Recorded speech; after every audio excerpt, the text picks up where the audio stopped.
When storyboarding, we must consider its situation in the pre-production pipeline first and foremost. The storyboard is one of the many vital pre-production resources that will guide and impact the entire production. Simply put, a storyboard is a static illustration of the shot by shot that's expected in the production. It's guided by the script. Let's look at a resource from Richard Williams, the Animator Survival Kit. In this page, he gives us a flowchart that indicates the storyboard as the beginning and what he terms as straight ahead runs on different parts at the end. And so it starts off with the storyboard or layouts, thumbnail sketches, and these guides the keys, the key drawings of any animated production. Further, the extremes, the breakdowns, the in-betweens. We can now ascertain that the keys in any animation are derived directly from the storyboard. With that in mind, let's look at how we can break down a script to extract these keys. When you're breaking down a script, the general rule of thumb is look at the action and the dialogue.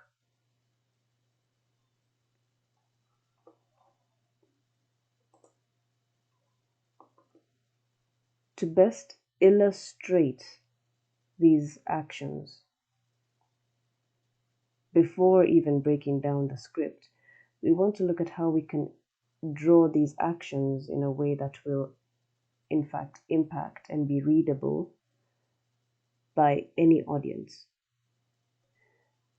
Because your storyboard will be read by several people: the director, the cinematographer, the actors themselves sometimes, certainly the animator, the set planner, the costume designer, the lighting artist, even those who work in post-production and special effects. The list goes on and on. So you need an illustration type that will work across the board for all of these different individuals. Scott McCloud illustrates in this ternary plot different visual types or different visual outputs. You have a more realistic drawing here that is akin to a photograph.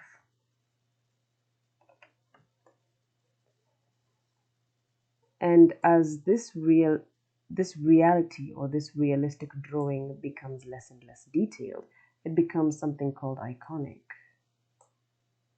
Here we have a little emoji face here. The benefits of having this type of illustration approach or this illustration type is its iconicity is immediately recognizable, easily read, and above all, very kind on the storyboard artist. You can create several panels, several storyboard images, several storyboards, utilizing a far more easier illustration type. And you can do it quickly. Speed is an important skill in the pre-production process. Another very useful resource from Scott McCloud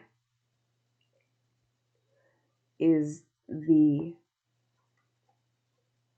approach to breaking down a script into beats. This is found in his chapter on panels and closure. In his chapter on panels and closure, Scott McCloud discusses and illustrates the unspoken contract between the reader and the comic book artist. The closure of a panel. What is implied but not clearly illustrated. That was the topic of this particular chapter. And he isolates that it's in fact a craft, this closure. He discusses 7 distinct, let's call them approaches or techniques to transitioning between panel to panel. The first 2 out of the 7 or 9 are what we're going to focus on. Moment to moment and action to action. As you can see to the left, moment to moment will show very little illustrated closure between these panels. For example, the character here is blinking, and we can clearly see in one moment their eyes are open, in the next moment their eyes are closed. This, as Scott McCloud states, requires absolutely minimal closure on the part of the audience. They don't have to think too much about what's happening from one illustration to the next. The other variety is action to action. And as McCloud has illustrated, these transitions feature a single subject in distinct action-to-action progressions. So while there is slightly more closure on the part of the audience, you're still focusing on a single subject. Here we have a man swinging a baseball bat. At first, he is anticipating the swing. The ball is coming towards him. The next panel shows the character having swung their bat, and obviously the ball is out of frame. For the sake of comic illustration and emphasis, there is some onomatopoeia there. There are even these little lines of action here to emphasize the impact. Something that's not entirely unique to comics, but storyboards have adapted quite a bit from them. These are the thought processes and the influences that I keep in mind when I'm creating my storyboards. I think about Richard Williams' keys as a core requirement or a core product of the storyboard. That's what the animators are going to use. And when I'm reading the script and breaking it down to beats, using action and dialogue, I am also thinking about how little or how much closure is needed on the part of the audience, the reader of the storyboard. Do I need to illustrate this action in a moment-to-moment approach, or do I need to illustrate this action or dialogue in an action-to-action approach? These are the thoughts, and you shall adapt them. That's what brings me to my shortlist. A shortlist is simply a table, and the tabulation has a few columns of importance. Chief among them is these 3, I believe: a shot type, a shot angle, the action. Oh, and of course the duration. This is going to be extremely important when it comes to creating the animatic. These shot types, the angle, and the action are almost always indicated in the script. If it's a good script, you will find this information in your script. However, in the cases of a less than ideal script, you as the acting director would have to fill in some gaps. But try and find a good script to begin with. That's always a good start. When you're breaking down your script into the shortlist, you're thinking about, in terms of action, you're thinking about how is this action being portrayed? Are the characters behaving in this way?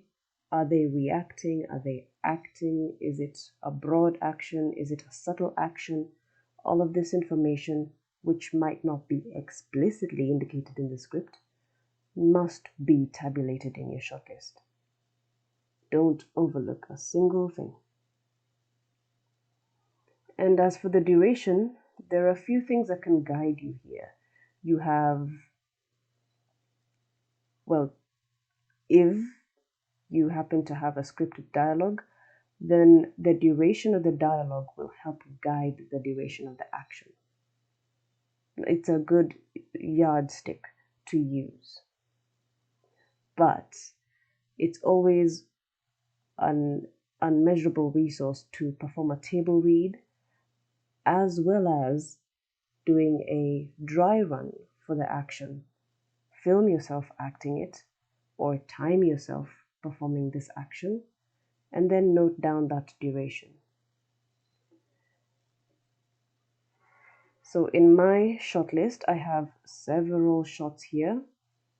Some of them include the same shot angle and shot type, which is why I don't continuously put in this data in these two columns.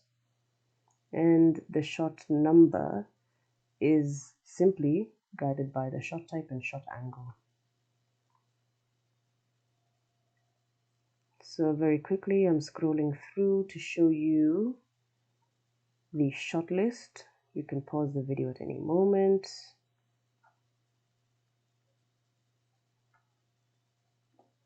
Done. Here we are in Photoshop. But before we proceed, I want to state that it's not a must that you use Photoshop for this. For storyboarding, it is not a requirement that you utilize the Photoshop software. Storyboarding is in fact software agnostic. You can, if that is your medium, you can choose to print out storyboard formats and draw directly using dry media tools such as pencils, pens, graphite, chalk, watercolor. It is not tied to digital software or digital medium. As long as you're compliant with the storyboard practices and you're utilizing a storyboard layout that's readable. So here are some notes that I made. I just jotted down a few. The primary thing to consider is the characters. That's the first thing I do when I start storyboarding and I begin to draw out all of these actions. I want to put down some salient information, literally footnotes or cliff notes about these characters.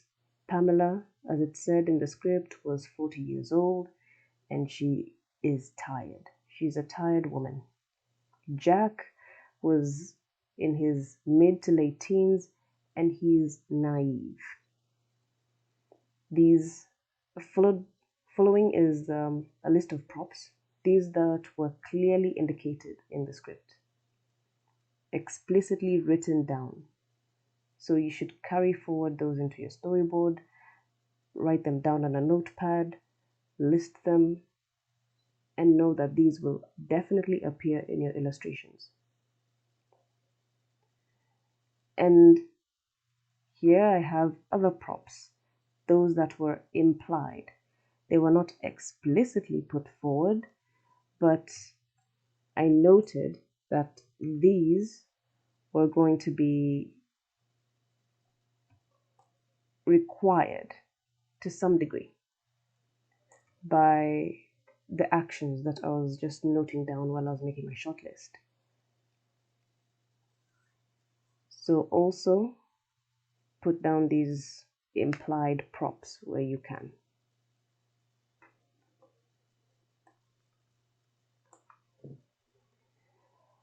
Yet more information here. I want to stress that when you are storyboarding, you need to have dissected your script word for word. Leave no stone unturned. You look at every verb, every adverb, every verb regarding its tense, every preposition relating to any given object, where it is in the scene. For example, any object or subject. For example, if it says Jack stands behind Pamela, make note of that. It will be illustrated in your storyboard. You also take note of every adjective relating to any object or subject.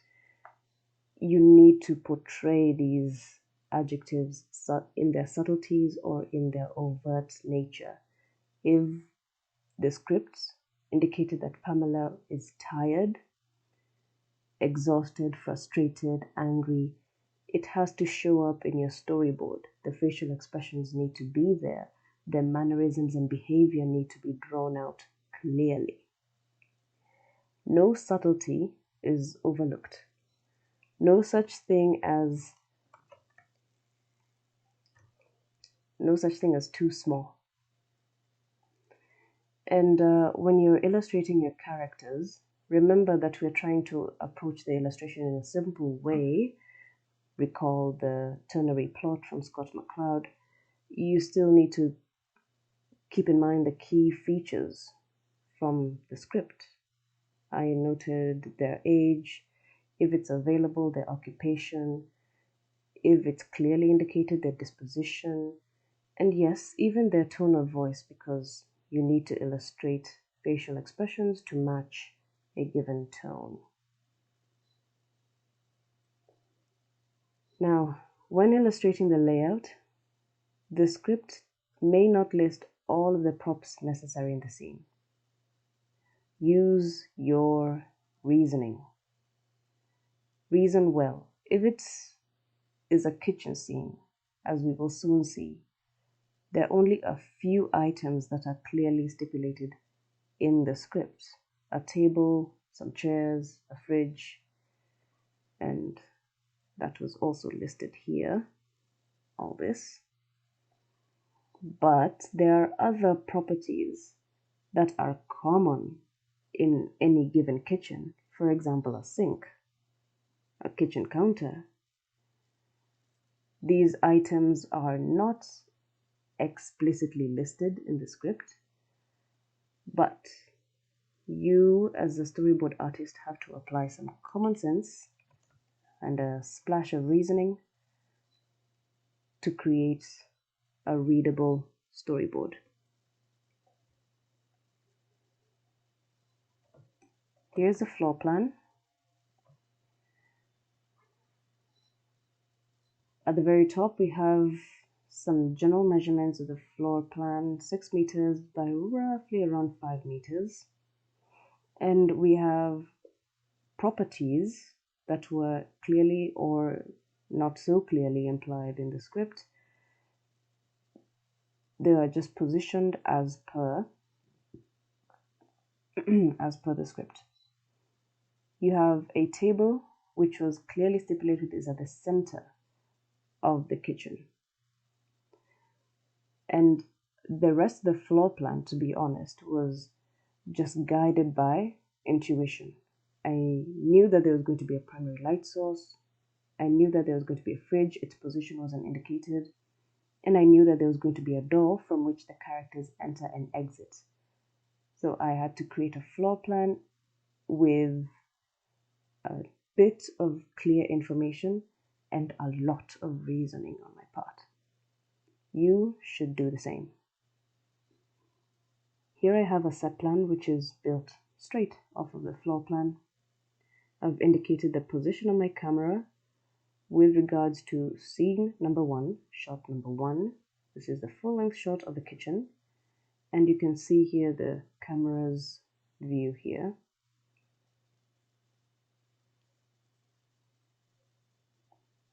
This is going to be the field of view, and you have 2 dots just indicating the position of the characters in this particular scene, in this particular shot number.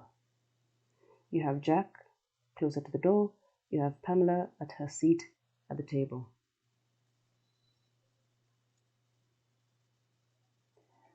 So, onwards. Here is the 2-panel storyboard layout that I got from Studio Binder. I will leave the link to the description here in this video. And you have information to populate in these little boxes. You've got the panel, and you have text input to the right. You have inputs to the top for the project name or project title, the work in progress, and then the page number. So the project is obviously going to be called After the Trade, because that is the script that I have sourced from J. Hilton. I believe that's the name of the author. I will also leave a link to their work. Here we have my first few shots, my first few panels in the same shot.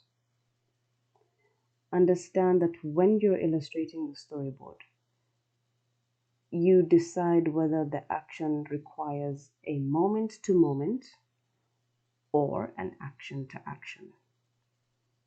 I found that in this instance, my storyboard required a lot more moment to moment illustrations to ensure that there wasn't any ambiguity in the production phase. I wanted it to be as complete as possible, and it would ultimately help my animatic a lot. So we can see Pamela scribbling on a paper, and I have literally broken it down in a moment to moment. We see Pamela looking down here. We see her hand clasping a piece of paper and her finger hovering over a calculator. A bunch of bills there. The next panel is showing Pamela pressing down on this calculator, and she has set the paper down, or pressing down on this calculator rather. She set the paper down and she is scribbling on it. So this is moment to moment. Okay.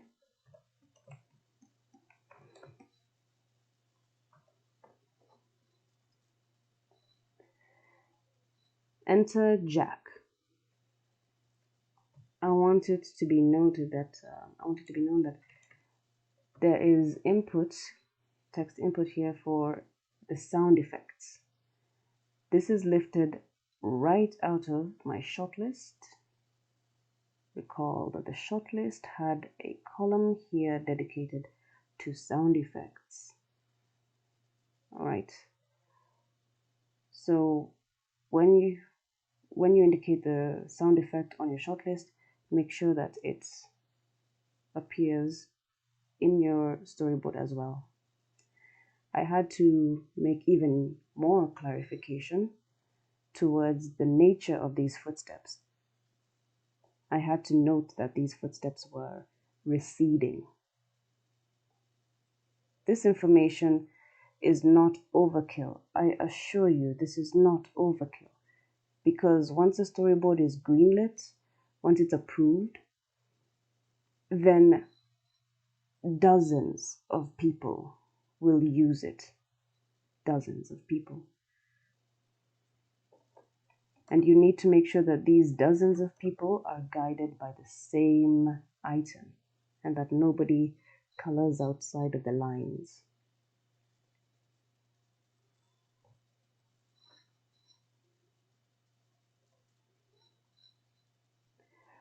You'll note that in my storyboard, I've done a bit of shading.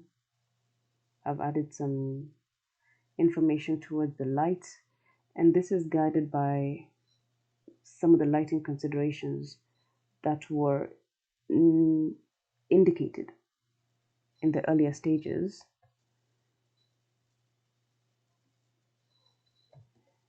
Here toward the set plan, I knew that there was going to be a primary light source, which is this window, and this window is going to be illuminating a great area here. Let me go ahead and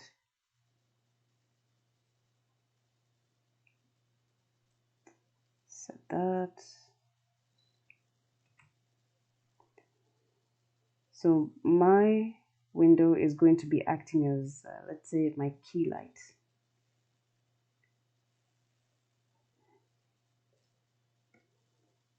This entire area is going to be illuminated.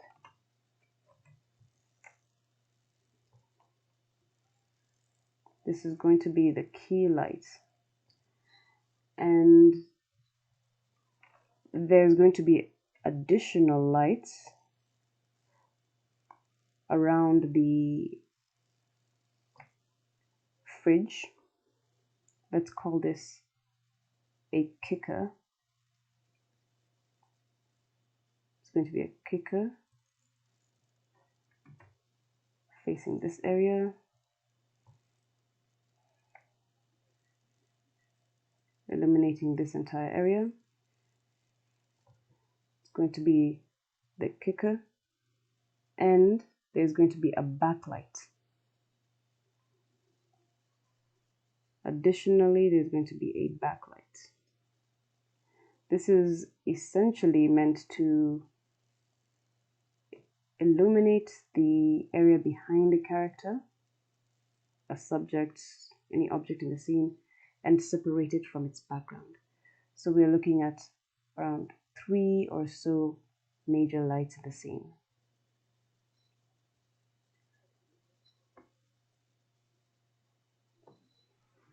It shouldn't surprise anyone that when using this moment-to-moment approach, I actually ended up with quite a few panels, 36 in total, if I'm not wrong. 18 pages, so yes, 36.